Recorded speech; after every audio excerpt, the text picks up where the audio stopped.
Hello, Saddleback. I want to give you a quick update on what happened last week at our 38th Easter service. You know, I'm so proud of all of you for your part in our huge success last week on an Easter.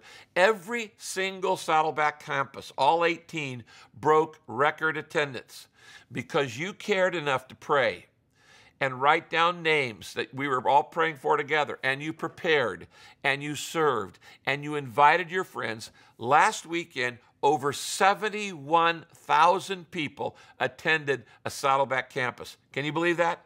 That is an amazing new record. I want to congratulate each of our 18 Saddleback campuses that make up our church family, and I want to say a special thank you particularly to every one of you who served in either helping your campus get ready for an Easter service, or you served in some capacity during the service at your campus, services at your campus.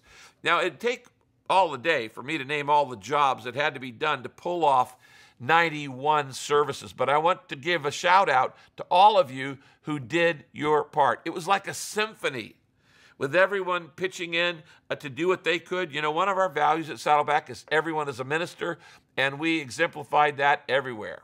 Now, you may think that nobody noticed the contribution you made to making Easter such a success, but I guarantee you this: God noticed, and He's smiling on all the hard work you did for Him. And I will never forget the sound of sins being nailed to the cross at all of our Good Friday services. By the way, not only did you break a record in attendance of 71,000 people, but more importantly, nearly 2,000 people opened their lives to Jesus Christ for the very first time. That's amazing.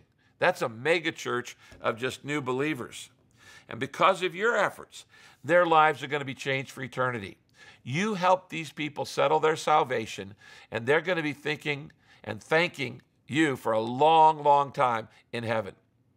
Now, you know that our church is so big we have to meet in 18 locations. And as I said just a second ago, together we offered 91 different services from Thursday through Saturday. Again, let me tell you what we all did together. 71,000 people. Can you believe that? By the way, 15 of our campuses had over 1,000 people attend. And our newest campus, Saddleback in Espanol, which actually started on Easter Sunday, in their first service had 872 people in that Spanish-speaking service. You know, the Bible tells us that heaven throws a party every time somebody steps across the line to get to know Jesus. Well, with 2,000 people coming to know Jesus at Saddleback, there's a lot of partying going on in heaven this week. Now, in closing, I want to ask you to do two things. First, if you brought a friend with you to an Easter service, I want to hear your story. Email me the details. I'd love to do this. I have already heard so many amazing stories of people who brought friends, or like the guy who was looking for a bar and he wanted to just get a drink, and an Uber taxi driver mistakenly brought him to the wrong address, which happened to be a Saddleback campus. Now, the guy was initially angry because he ended up at a church, not at a bar, but he began to listen to the message, and he ended up giving his life to Christ. And he actually came back the next day to attend another service. His life was so transformed. Write me your Easter story of a friend you brought. You can send me an email to pastorrick@saddleback.com, pastorrick@saddleback.com. Second thing I want you to do, I want you to bring somebody back with you next week. We're returning this weekend to our series on the goodness of God based on Psalm 23. And we're going to be talking about all the ways that God wants to bless your life.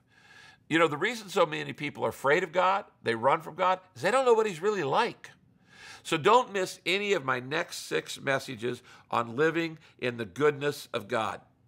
Thanks again, everybody, for all your help, all your work, and all the people you brought to church. I love you so much, and I'm praying for God's blessing on your life. Now, I want you to watch just a brief video segment that shows what happened at the Lake Forest campus.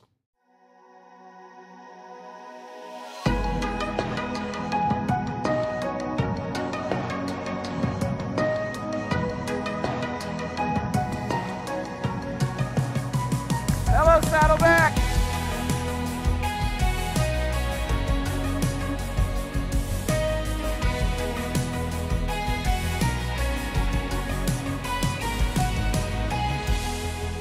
Jesus included everyone in his death so that everyone could also be included in his life.